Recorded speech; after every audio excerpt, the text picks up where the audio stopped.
Hi to everyone watching this tutorial. मुझे उम्मीद है कि आप इस चैप्टर को यानी क्लाइमेट चैप्टर को सीक्वेंस में वॉच कर रहे होंगे और लैटिट्यूड और एल्टीट्यूड के बाद अब बहुत ही इंपॉर्टेंट टॉपिक्स की बारी है। उनमें एक है प्रेशर एंड विंड जो आप स्क्रीन पर देख रहे हैं। प्रेशर एंड विंड टॉपिक को मैं 3-4 ट्यूटोरियल में कवर करूँगा, ठीक है। और इस टॉपिक को समझने के लिए कुछ इंपॉर्टेंट कंसेप्ट्स का क्लियर होना बहुत ज़रूरी है, ठीक। तो मुझे लगा कि हाँ, उन पर कुछ ना कुछ इस ट्यूटोरियल में बातचीत की जाए, तो वो हम स्टडी करेंगे यहाँ पर। और चलिए मैं क्या समझाता हूँ आपको, ट्यूटोरियल में एंटर करते हैं। सबसे पहली चीज़ ये है कि अर्थ और अर्थ पर ये एटमॉस्फेयर है जो आप देख रहे हैं ना, हल्का हल्का धुंध सा, ये एटमॉस्फेयर है। ये एटमॉस्फेयर मिक्सचर ऑफ गैसेज है, ठीक, मिक्सचर ऑफ गैसेस। और चूंकि ये ग्रेविटेशनल पुल के कारण इससे बंधा हुआ, एक प्रकार से मान लीजिए कि वाटर है और आप नहा रहे हैं, थोड़ी देर के लिए आप थोड़ा सा डुबकी लगाई, आपने पानी के अंदर पूरी तरह चले गए, तो आपके चारों तरफ पानी है। इन द सेम वे अर्थ के चारों तरफ अर्थ को ढके हुए है एक ब्लैंकेट के रूप में, एक कवर है जो मिक्सचर ऑफ गैसेज है, साथ में इसमें डस्ट पार्टिकल्स भी हैं, वाटर वेपर भी शामिल होते हैं। तो उन्हीं से बना है ये हमारा atmosphere. Atmosphere means gases along with dust particles and water vapours, ठीक है। अच्छा, इसकी डिफरेंट डिफरेंट लेयर्स होती हैं जो आपने छोटी क्लासेस में पढ़ी होंगी, ठीक, कि सबसे पहले ट्रोपोस्फेयर है, वहाँ से शुरुआत हुई, स्ट्रेटोस्फेयर है, इस प्रकार से डिफरेंट डिफरेंट लेयर्स होती हैं, ठीक। और अर्थ जो है वो रोटेट करती है west to east, west to east को रोटेट करती है। सन का इंसोलेशन, चूँकि अर्थ कर्व्ड है, घूमी हुई है, इस वजह से सन का इंसोलेशन आता तो इक्वल अमाउंट में है, पर पृथ्वी को हर जगह एक जैसा रिसीव नहीं होता। अब देखिए ये जो है इसका एंगल आप देखिए, ये सीधा सीधा एंगल यहाँ पे 90 डिग्री का बन रहा है, और जो सन रेज आ रही है वो फोकस्ड है। मतलब देखिए ये बैंडविड्थ हम ले लेते हैं कि this is the band of sun rays, ठीक है।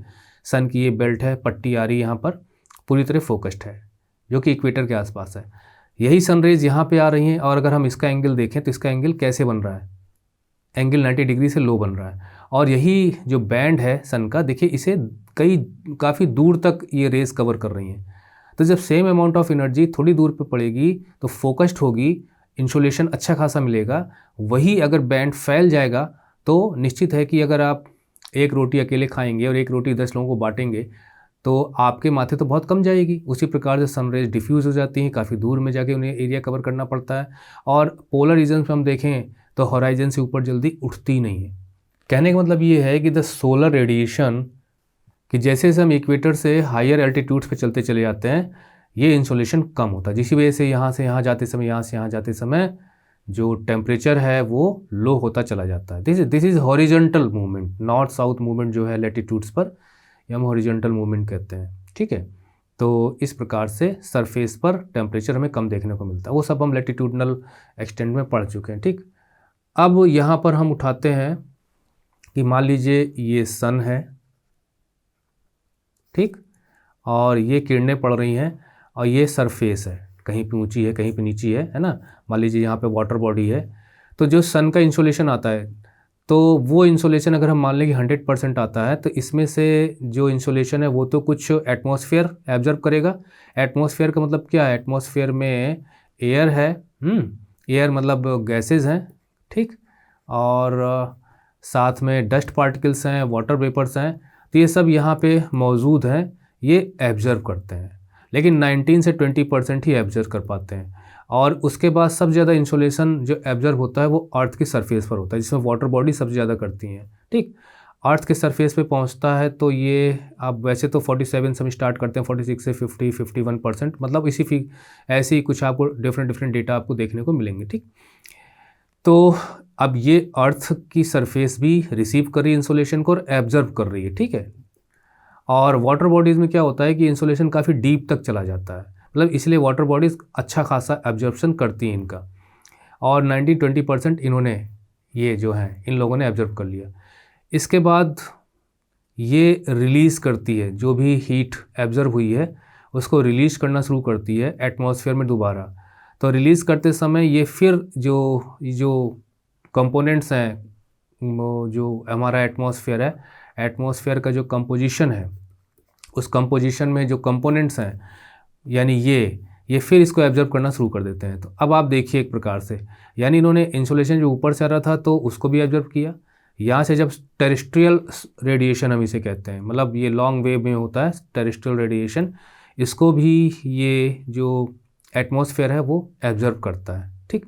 और इसमें एक लेटेंट हीट बन जाती है। एनीवे, मैं इसे समझा इसलिए रहा हूँ क्योंकि मैं ये आपको बताना चाहता हूँ कि टेम्परेचर वास्तव में होता क्या है। टेम्परेचर का मतलब है the degree of hotness and coldness of air. Air गर्म है, मतलब उसकी क्या लेवल है हॉटनेस का और कोल्डनेस का, ठीक है। This is called temperature.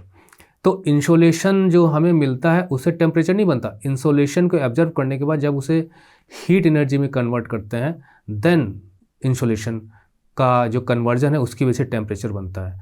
तो जब यहाँ से एब्जर्व करते हैं एटमॉस्फेयर में, एटमॉस्फेयर यहाँ से जब जो अर्थ की सरफेस ने इंसोलेशन को एब्जर्व करने के बाद वो गर्म होती है, उसके बाद उस गर्मी को रिलीज़ करती है, रेडिएट करती है, टेरेस्ट्रियल रेडिएशन जिसे हम कहते हैं। यही वजह है कि सन डूब जाता है, सनसेट के बावजूद भी आपको रात में गर्मी क्यों महसूस होती है। तो इसको भी ये एब्जर्व करते हैं। तो ये जो एब्जॉर्प्शन यहाँ पे हो रहा है एटमॉस्फेयर में, वो इंसोलेशन हीट एनर्जी में कन्वर्ट होता है, थर्मल एनर्जी में कन्वर्ट होता है, और वही है temperature. Temperature is what the insolation absorbed by the atmosphere is converted to heat energy. तो वो जो हीट एनर्जी में कन्वर्ट होता है, डिग्री ऑफ हॉटनेस जनरेट होती है, वो है आपका टेम्परेचर। तो इंसुलेशन को उष्मा में हीट में कन्वर्ट करते हैं तो टेम्परेचर बनता है। यहाँ पर हम एयर के टेम्परेचर की बात कर रहे हैं। तो अगर एयर विंड बनेगी और मूव करना स्टार्ट करेगी तो उसका अपना एक टेम्परेचर होगा, ठीक है। वो जिस लोकेशन में जाएगी वहाँ पर फिर वो उसको रीडिस्ट्रीब्यूट करेगी। तो एयर का टेम्परेचर की बात हम यहाँ करें, टेम्परेचर की जब भी बात करेंगे तो टेम्परेचर ऑफ एयर, ओके। तो ये टेम्परेचर आपको क्लियर हो गया। और आपको मैंने बताया था कि जो कि मान लीजिए इक्वेटर है तो डिफरेंट लैटिट्यूड्स पे आप ऊपर जाएंगे, ठीक है। इसी प्रकार से हम नीचे आएंगे तो सन का इंसोलेशन बराबर नहीं मिलता कर्वेचर ऑफ अर्थ के कारण। तो इस वजह से टेम्परेचर डिफरेंट लैटिट्यूड्स पे पोलवर्ड जाते समय घटने लगता है। इसके अलावा अगर हम एल्टीट्यूड को देखें तो एल्टीट्यूडनल जो हाइट हम ऊपर जाते हैं तो भी टेम्परेचर डिक्रीज़ करता है, ठीक है। उसकी वजह क्या है कि भाई एयर नीचे डेंस होती है। अब डेंस का मतलब कि भाई इनका जो भारी गैसें होती हैं, जो पार्टिकल्स भारी होते हैं वो नीचे होते हैं। वैसे भी देखिए, मान लीजिए आपने स्टोव रखा और स्टोव पर आपने तवा, अगर मम्मी आपकी खाना पका रही है, रोटी पका रही है, देखिए तवा रखा जाता है। तो क्या होता है कि आप जैसे तवा आपने रखा और यहाँ पे स्टोव ऑन किया और आप वो हाथ थोड़ा सा रखिए ऊपर हवा में इसके ऊपर, तो आपको हीट नहीं महसूस होगी। लेकिन जब तवा एकदम गर्म हो जाता है, जब वो हीट को मतलब जो नीचे से जो एनर्जी मिल रही है उसको एब्जर्व कर लेता है, तो उसके बाद फिर वो रिलीज़ करना शुरू करता है। और फिर उसके बाद अगर आप कम से कम 2-4-5 मतलब 1 आध मिनट 2 मिनट बाद अगर ऊपर हाथ ऐसे हवा में रखेंगे तो आपको रेडिएशन महसूस होगा। तो इसी प्रकार से अर्थ की सरफेस पर जो ऊपर जो एयर होती है ना, वो गर्म हो जाती है, वार्म हो जाती है। तो अब मान लीजिए कि जो अर्थ के नज़दीक की एयर है वो ज़्यादा गर्म होगी, ऊपर वाली कम गर्म होगी, उसके ऊपर वाली कम गर्म होगी। तो एक तो वजह यह है कि अर्थ की सरफेस पर जो एयर होती है वो काफ़ी डेंस होती है। एयर के पार्टिकल्स जो मॉलिक्यूल्स होते हैं काफ़ी डेंस होते हैं, पास होते हैं, और जैसे जैसे ऊपर चलते चले जाते हैं वैसे मॉलिक्यूल्स फर्दर अपार्ट चले जाते हैं, और हम इसे कहते हैं थिन लेयर। इधर एयर की डेंसिटी ज़्यादा होती है, एयर डेंसिटी कम होती है। देखिए साइंस में भी आपको काफ़ी कुछ पढ़ना है, मैं साइंस नहीं समझा रहा हूँ आपको। तो air is denser near the surface of the earth and it becomes rarer, और मॉलिक्यूल्स फर्दर अपार्ट पाए जाते हैं, थिनर। तो इसकी वजह से भी टेम्परेचर जो है वो कम होना शुरू हो जाता है। कारण क्या है कि जो टेरेस्ट्रियल रेडिएशन जो यहाँ से निकल रहा है ना, इसको सबसे पहले पास वाले जो एयर है वो एब्जर्व करती है, ठीक। अब जो कुछ बचता है फिर ऊपर जाता है, उनसे जो बचता है फिर उनके ऊपर जाता है, उनसे जो बचता है उनके ऊपर जाता है। तो जब इसको एब्जर्व करते चले जाएंगे तो कम से कम मतलब जो रेडिएशन मिलेगा ऊपर वाले मॉलिक्यूल्स को, ऊपर वाली एयर को, कम होता चला जाएगा। इसकी वजह से भी टेम्परेचर डिक्रीज़ होना शुरू हो जाता है। तो यहाँ मैंने आपको बताया कि लैटिट्यूडनल यानी पृथ्वी की सरफेस पर, और जब हम सरफेस से जब हाइट पर जाते हैं एल्टीट्यूड पे, तो भी हमें टेम्परेचर यहाँ भी डिक्रीज़ होता है, यहाँ भी डिक्रीज़ होता है, ठीक है। सन के इंसोलेशन से जब वो हीट एनर्जी में एब्जॉर्ब करने के बाद एटमॉस्फेयर कन्वर्ट करता है तो वही हीट है। बल्कि जो हमारी अर्थ सरफेस है वो भी इंसोलेशन को लेने के बाद उसे हीट एनर्जी में कन्वर्ट करती, गर्म होती है। देन उस गर्मी से एटमॉस्फेयर जो गर्म होता है तो टेम्परेचर जनरेट होता है। मतलब temperature is effectively generated and created and is the effect of this heating of earth surface and इस टेरेस्ट्रियल रेडिएशन। ये आपको पता होना चाहिए। ठीक, अब हम आते हैं आगे, समझते हैं इंसोलेशन से टेम्परेचर, टेम्परेचर के बाद हमें प्रेशर समझना। ठीक है, एटमॉस्फेरिक प्रेशर। एटमॉस्फेरिक प्रेशर को समझने के लिए आपको कोई दिक्कत नहीं होनी चाहिए, क्योंकि प्रेशर तभी बनता है जब किसी का वेट हो। आप कोई चीज़, मान लीजिए किसी चीज़ को आप दाबना चाहते हो तो आप तभी उस पर जितना आपका वेट होगा उतनी वो चीज़ दबेगी। ठीक है, और मान लीजिए कि जो जिस चीज़ को आप दाब रहे हो उसका अच्छा खासा खुद ही वेट है तो हो सकता है आप उसे दाब ना पाओ। तो एयर में चूँकि अभी मैंने बताया था कि जो है वो गैसेस शामिल होती हैं ना, गैसेस, भारी गैसेस भी होती हैं, हल्की गैसेस भी होती हैं। जैसे CO2 एक भारी गैस है, वाटर वेपर्स होते हैं, डस्ट पार्टिकल्स होते हैं जो कि बड़े भी होते हैं छोटे भी होते हैं। तो इन सब की वजह से एक वेट तो अपने आप बन जाता है। इसके अलावा जो ग्रेविटेशनल पुल है, पृथ्वी अपनी तरफ घसीटती है इसको, उसकी वजह से भी एक प्रेशर बनता है जो हमारे पास चारों तरफ से लगता है। मतलब अगर हम यहाँ पे खड़े हैं तो प्रेशर का मतलब ये नहीं कि प्रेशर सिर्फ हमें खोपड़ी पे पड़ेगा, प्रेशर चारों तरफ से लगता है। अब चूँकि हमारे अंदर भी एयर है तो वो भी एक्सर्ट करती है, तो इक्वली प्रेशर हम एक्सर्ट कर देती है हमारी बॉडी, तो हमें वो महसूस नहीं होता। लेकिन फिर भी अगर प्रेशर ऊपर से आ रहा है और अगर हमारा बेस, मतलब हमारा जो प्रेशर पड़ रहा है तो ऊपर अगर हमारा बेस जो है चौड़ा है और नीचे हमारा बेस काफ़ी कम है, तो देखिए यहाँ पे प्रेशर कितना ज़्यादा आएगा, क्योंकि उतर के ऐसे आके पूरा का पूरा यहाँ पे आ जाएगा प्रेशर। यही वजह है कि पिन वगैरह से जब आप बलून में छेद करना चाहें बहुत आसानी से हो जाता है, नुकीली चीज़ से बहुत आसानी से हो जाता है, मतलब पियर्सिंग पावर बन जाती है। यही वजह है कि जो डैम्स वगैरह बनाए जाते हैं ना, तो उनका बेस काफ़ी चौड़ा होता है, जिसकी वजह से जो एयर प्रेशर है वो आए तो ऐसे फैल जाए और डैम को नुकसान ना हो। घरों की भी बुनियाद ऐसे, आप एक टांग पे खड़े हो जाते हैं तो कितनी जल्दी थकते हैं, 2 टांग पे खड़े होते हैं तो देर में थकते हैं, है ना। तो ये सारी चीज़ें एयर प्रेशर के कारण होती हैं, जो एटमॉस्फेरिक प्रेशर होता है। अब एटमॉस्फेरिक प्रेशर एयर की वजह से हो गया, ठीक है, लेकिन एटमॉस्फेरिक प्रेशर भी टेम्परेचर पे डिपेंड करता है, वो अभी हम देखेंगे। एटमॉस्फेरिक प्रेशर हमने पढ़ा था कि जो एल्टीट्यूड के साथ कम होता चला जाता है, ठीक है, टेम्परेचर भी कम होता है, प्रेशर भी कम होता है। तो उसकी वजह क्या है, ये हमने एल्टीट्यूड को पढ़ा था, तब हमने देखा था कि अर्थ की सरफेस के पास जो होती है एयर डेंस होती है, ठीक, और उसके बाद एयर थिन होती चली जाती है, उसके मॉलिक्यूल्स दूर दूर होते हैं, जिसकी वजह से उतना प्रेशर नहीं बन पाता। तो इस वजह से जब हम एल्टीट्यूड पे चढ़ते हैं तो हमें जो एयर प्रेशर, जो एटमॉस्फेरिक प्रेशर है वो कम मिलता है। लेकिन इसको समझाने के लिए हम इस तरह से समझाते हैं, इसको मैं मिटा दूँ, बताऊँ आपको कि मान लीजिए जो सरफेस, जो सी लेवल है ना, तो सी लेवल पे सबसे ज़्यादा हमें, मान लें डिफरेंट ऊंचाई मैंने रख दी, ठीक है, ये सी लेवल पे सबसे ज़्यादा ये एटमॉस्फेरिक प्रेशर महसूस होता है, जो कि 1013.2 मिलीबार के रूप में होता है। मिलीबार का मतलब 1 किलोग्राम हो गया, क्योंकि 1000 मिलीबार 1000 मिलीग्राम्स होते हैं 1 किलो में।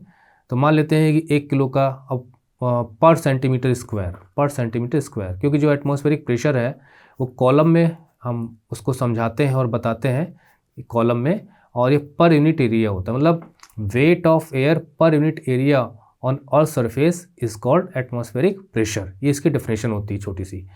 तो सी लेवल पे 1 सेंटीमीटर स्क्वायर के क्षेत्र पर जितना, ये मिलीबार इसकी ज़्यादा यूज होने वाली एक यूनिट है, हालांकि इसको सेंटीमीटर में और पास्कल में, इस तरह से डिफरेंट यूनिट्स में इसको नापा जाता है। तो सी लेवल पे पर सेंटीमीटर स्क्वायर 1013.2 मिलीबार का प्रेशर, एटमॉस्फेरिक प्रेशर बनता है, ठीक है। तो एक कॉलम अगर हम बनाना चाहें तो कॉलम इस प्रकार से बनेगा। मान लीजिए ये एटमॉस्फेयर है और ये यहाँ पे इतना बना। अब मान लीजिए कोई व्यक्ति यहाँ पे खड़ा है, ठीक, तो कॉलम तो यहाँ तक आएगा उसका, लेकिन वो यहाँ पे खड़ा हुआ है, तो मान लेते हैं कि यहाँ पे 100% एयर प्रेशर महसूस हो रहा है।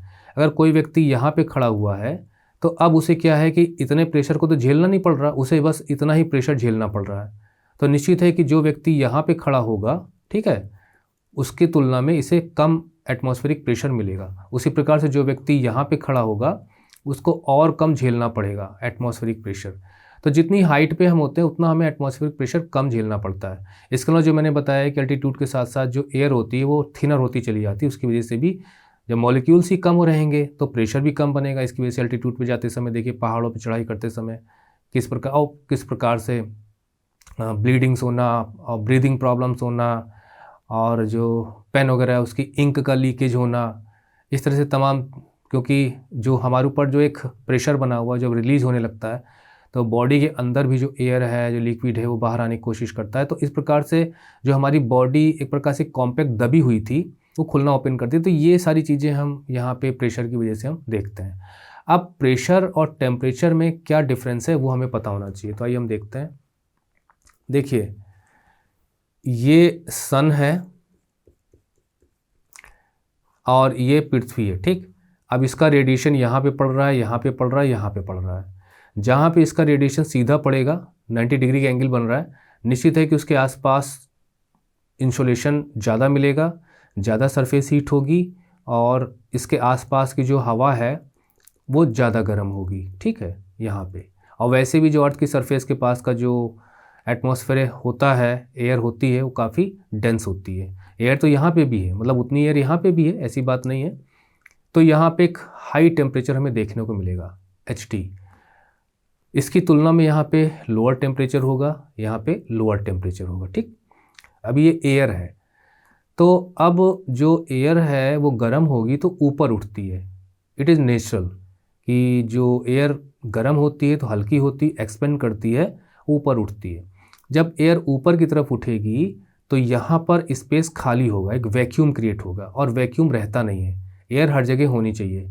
तो आसपास की एयर जाके उसकी जगह को लेने की कोशिश करती है, ठीक। और निश्चित है कि अगर वार्म एयर ऊपर उठ रही है तो वहाँ पे वही एयर आ पाएगी जो उससे नीची है।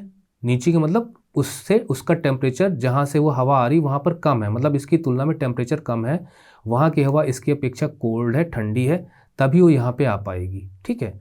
तो एक प्रकार से जहाँ पर हाई टेम्परेचर है वहाँ पर हमेशा लो प्रेशर होता है, और जहाँ पे लो टेम्परेचर है वहाँ पे हमेशा हाई प्रेशर होता है। जैसे लो टेम्परेचर है तो यहाँ पे हाई प्रेशर, मतलब अगर तापमान कम होगा तो निश्चित है कि वहाँ पे प्रेशर ज़्यादा होगा, और जहाँ पर तापमान ज़्यादा होगा वहाँ पे हीटिंग होगी एयर की, एयर ऊपर उठेगी और एक लो प्रेशर क्रिएट होगा। और यही प्रेशर डिफरेंस है, या डिफरेंशियल प्रेशर हम इसी को कहते हैं। अब because of this difference in pressure conditions air motion में आती है, मूव करना शुरू करती है और एक विंड बनती है। अब यहाँ पे ये बन गई विंड, यहाँ पे ये बन गई विंड। तो एक प्रकार से ये मान लीजिए यहाँ पे लो प्रेशर है, यहाँ पे हाई प्रेशर है, यहाँ पे हाई प्रेशर है, तो यहाँ से हवाएं आएंगी, ऊपर उठेंगी और इनमें मॉइस्चर होगा तो क्लाउड फॉर्म होगा, क्लाउड फॉर्म होगा तो रेन भी होने की संभावना रहेगी, ठीक। तो ये सारी चीज़ें विंड की वजह से होती हैं, क्योंकि विंड जो है वही मूव करती है, अपवर्ड भी मूवमेंट होता है उसका, हॉरिजॉन्टल मूवमेंट, विंड के दोनों मूवमेंट होते हैं, हॉरिजॉन्टल भी होते हैं। जब हम लैटिट्यूडनल जब प्रेशर बेल्ट्स पढ़ेंगे तो उसके लिए मैंने अगला ट्यूटोरियल रखा है जो मैं आपको बताऊंगा।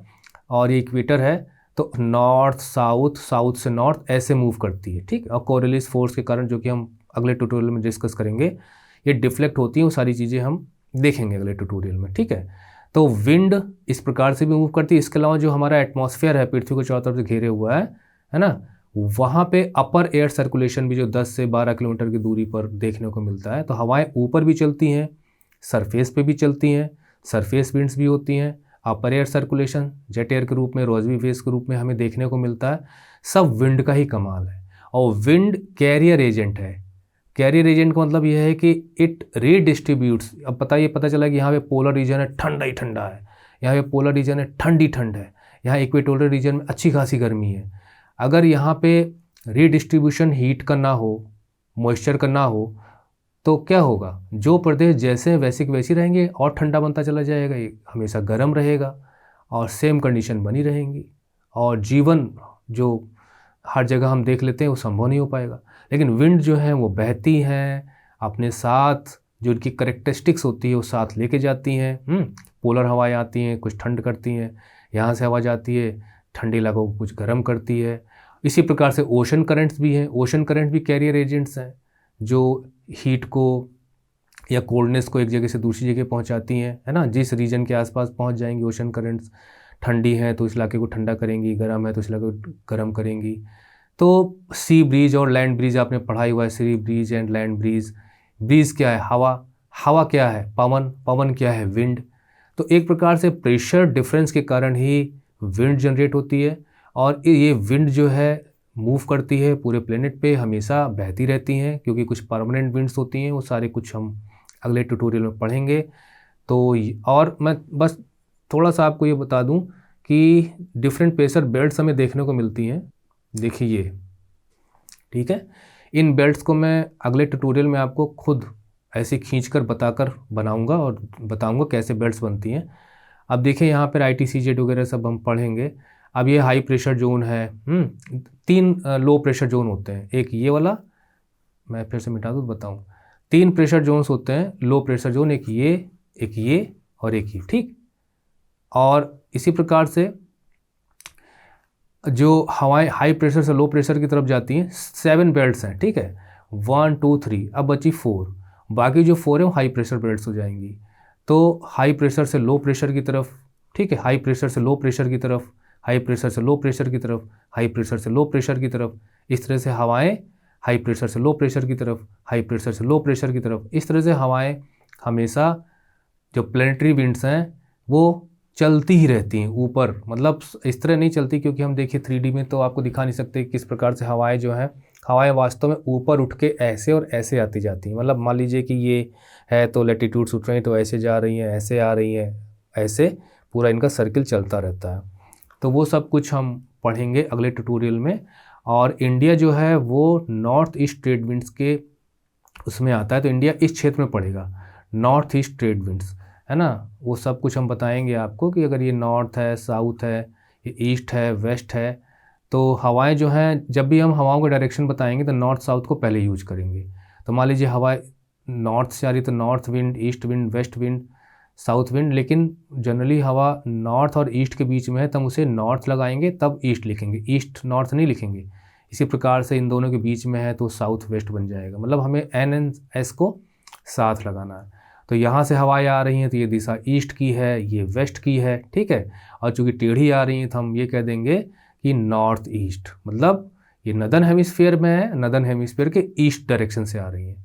तो वो क्यों डिफ्लेक्ट होती हैं, वो सब कोरियोलिस फोर्स वगैरह हम अगले ट्यूटोरियल में पढ़ेंगे। तो हमने यहाँ पे देखा कि किस प्रकार से सोलर रेडिएशन, एक प्रकार इंसोलेशन, इंसोलेशन से टेम्परेचर, टेम्परेचर से प्रेशर डिफरेंस, प्रेशर डिफरेंस से विंड, और उसके बाद विंड से ह्यूमिडिटी के कारण क्लाउड फॉर्मेशन, फिर प्रेसिपिटेशन। तो ये सारी की सारी चीज़ें इतनी पूरे क्लाइमेटोलॉजी को प्रभावित करती हैं। कुल मिला के 5 बन जाती हैं। इंसोलेशन है, टेम्परेचर है, प्रेशर है, विंड है, ह्यूमिडिटी है। इस प्रकार से हम 5-6 एलिमेंट्स निकालते हैं जो क्लाइमेट को प्रभावित करते हैं। तो मेरे ख्याल से अब आप समझ गए होंगे कि इंसोलेशन से कैसे टेम्परेचर जनरेट होता है। टेम्परेचर वास्तव में जो इंसोलेशन एब्जर्व किया जाता है, उस एब्जर्व इंसोलेशन से हीट एनर्जी में कन्वर्जन होता है तो टेम्परेचर बनता है। और उससे प्रेशर, और प्रेशर में डिफरेंस के कारण टेम्परेचर की वजह से प्रेशर में डिफरेंस बनता है ना। आप देखिए, मान लीजिए कि 0 डिग्री पे अच्छा खासा इंसोलेशन प्राप्त होता है और टेम्परेचर ज़्यादा रहता है, तो यहाँ पे हवाएं गर्म होंगी, है ना।